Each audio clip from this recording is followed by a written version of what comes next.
All-Star? The media.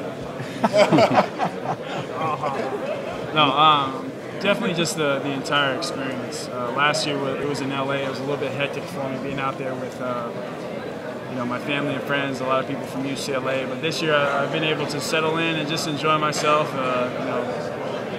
Have built a little bit of a camaraderie with my teammates. Obviously, Coach Brooks, being able to be coached by him for the first time, and having my immediate family here has been great too. So I'm just gonna enjoy this whole experience and just really soak it all in. Did you meet any legends you were expecting? We just had a 30-minute conversation. Spoke to the West All-Star team was Bill Russell. So that's always a big deal. I've met him a few times, but always can pick his brain and pick his winning ways because he's the legend. What you think of him is all the rings that he had, all the All-Star games, all the times his team won. So Bill Russell. What type of questions did you ask Bill Russell? Say it again. What type of questions did you ask Bill Russell? Just what it was like. Winning all those championships. He's got more championship rings than he does fingers. So he's the type of guy you just pick his brain and ask anything that. I'm selfish in this aspect, but ask him anything that's going to help my games. Kevin, ¿cómo va tu español? 25 years ago, you had MJ, Isaiah, Bird sitting in these same chairs, probably being asked the same stupid questions. But if you were going up against the top 6 guys from today, going up against that group of guys from 25 years ago, what do you think would happen? Okay, if it's Magic, Isaiah, Bird, are we throwing Jordan in there? Yeah, that whole crew. 25, yeah. Wow. Oh man, getting sweat. LeBron, oh my God. That'd be all in their prime? Yeah. All in that era? Wow. Am I on camera? Yes, I'm on. I don't know what would happen.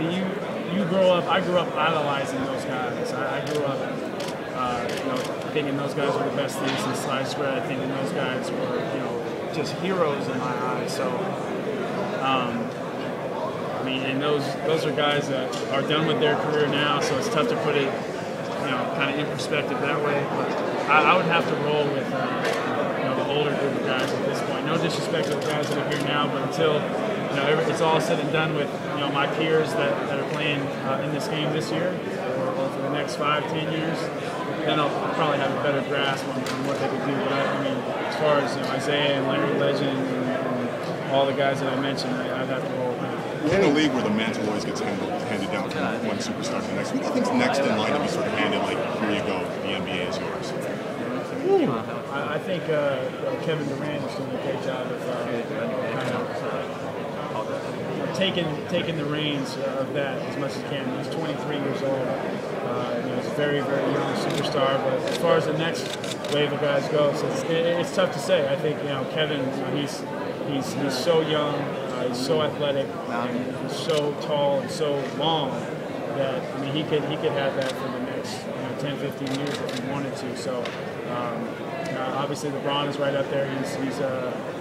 He's the guy that has kind of had the reins, 2-time MVP, has had an MVP type season this year. But he's all those guys that we mentioned earlier among the guys here. There's a new wave of guys that can be